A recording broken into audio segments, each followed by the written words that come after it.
Les matins de France Culture, Guillaume Erner. La petite ville de Teil, près de Montélimar en Ardèche, compte un peu plus de 8000 habitants et lundi, elle a été secouée par un séisme de 5,4 sur l'échelle de Richter.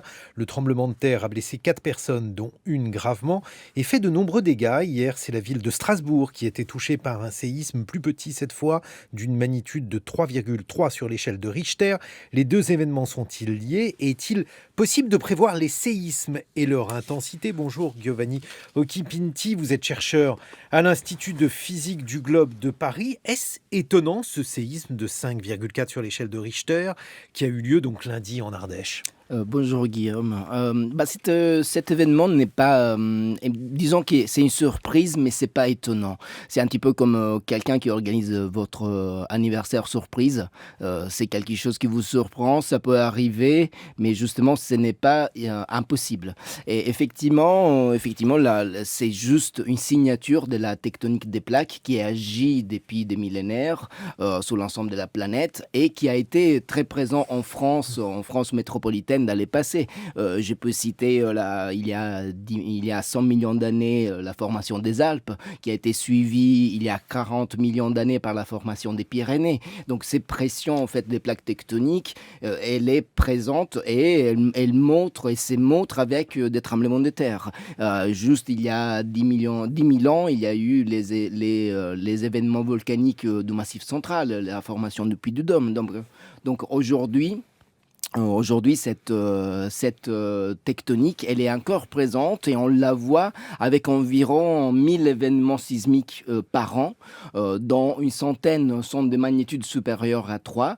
Et bien sûr, si on regarde par exemple dans les derniers siècles, on voit des événements qui ont plus ou moins la même magnitude de celles qu'on a vues ces derniers jours. Et alors, au-delà de 5,4, Giovanni D'ailleurs, Occhipinti, j'aimerais juste souligner que la magnitude a été révisée par l'USGS et aujourd'hui, elle est mesurée à 4,8. Ah, donc ça n'est pas 5,4. C'est un petit peu moins, mais en fait, c'est la proximité du lieu à l'épicentre qui a rendu ces dégâts assez évidents. Justement, est-ce qu'il est probable, possible qu'un séisme alors supérieur à 4,8 sur l'échelle de Richter, c'est une échelle logarithmique? C'est une échelle logarithmique, donc entre une magnitude et la suivante, il y a un facteur 10, donc parce que c'est un logarithme. Alors, est-que c'est une intensité importante pour la France? Est-ce qu'on peut imaginer pire, donc plus important, Giovanni Occhipinti? La chose que j'aimerais souligner, qu'en fait, l'analyse de l'ensemble de ces événements sismiques, donc l'ensemble de l'activité sismique qui a lieu en France métropolitaine, permet à la science de créer des cartes d'aléas. Et n'importe quel auditeur peut chercher sur Internet une carte des aléas en France et voir qu'il y a des zones qui sont un petit peu plus sensibles, qui donnent une magnitude estimée maximale qui pourrait être autour de 6. C'est-à-dire une magnitude 6 peut arriver en France métropolitaine, dans des zones proches des Pyrénées, dans des zones proches des Alpes. Un peu moins sensible, on voit vers les centres, vers les massifs centrales et ensuite vers la Bretagne. Mais dans l'ensemble, on peut pas dire on subit un risque sismique très important. Si, Je veux c'est dire, beaucoup quand même, parce que là, il y a Oui, au mais là, Teil je des veux- maisons qui ont été détruites par Oui, le mais tremblement. ça justement, c'est une chose qui est extrêmement importante. Une fois que la science fait une estimation du risque, après, il y a une prévention du risque. Et la prévention du risque, c'est quelque chose que c'est l'État qui doit prendre en compte. Et effectivement, là, on a vu que l'État est intervenu tout de suite pour dire on va reconstruire les maisons. Mais cette intervention peut être faite au préalable. À la place de reconstruire des maisons, on pourrait transformer des maisons en maisons antisismiques. Je veux dire, la plupart des bâtiments, vous avez sûrement regardé les images, la plupart des bâtiments qui sont tombés, la plupart des dégâts sont générés dans des maisons qui sont assez anciennes, dont il n'y a pas un véritable contrôle. Donc ça, c'est quelque chose qui est présent sur l'ensemble de la planète. L'événement de L'Aquila en Italie, c'était un exemple très très proche. Finalement, c'était un magnitude assez modéré. Laquelle? Celui-là de l'Aquila, Oui, bien sûr, mais quelle était la magnitude? c'était 5,9 dans les cas de l'Aquila. Donc c'était déjà plus important de celui-là de Toy, mais effectivement les dégâts ils sont beaucoup plus importants également.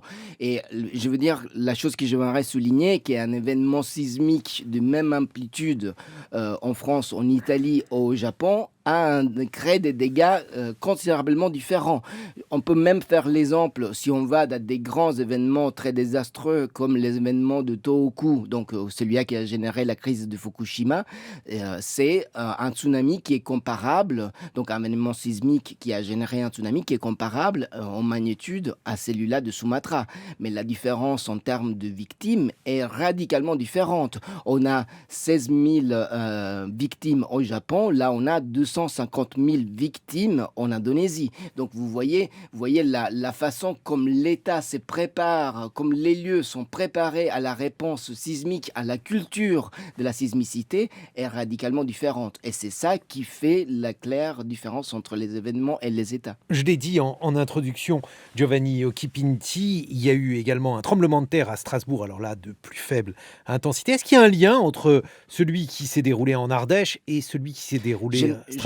Je pense pas qu'il y a un lien. Comme je vous disais, il y a environ une centaine de magnitudes supérieures à 3 par an. Les failles, la dimension des failles en France, elle fait environ 100-200 km, donc des failles principales qui sont présentes sur la France métropolitaine.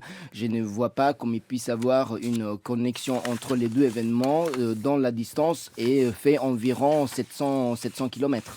Alors, le lieu, il est possible de le prévoir, vous l'avez dit, et d'ailleurs, vous m'avez fourni effectivement des cartes qui sont extrêmement précises, qu'on pourra mettre sur le site de France Culture, mais est-ce qu'il est possible aussi de prévoir la date, Giovanni Occhipinti? Ça, justement, ce n'est pas possible.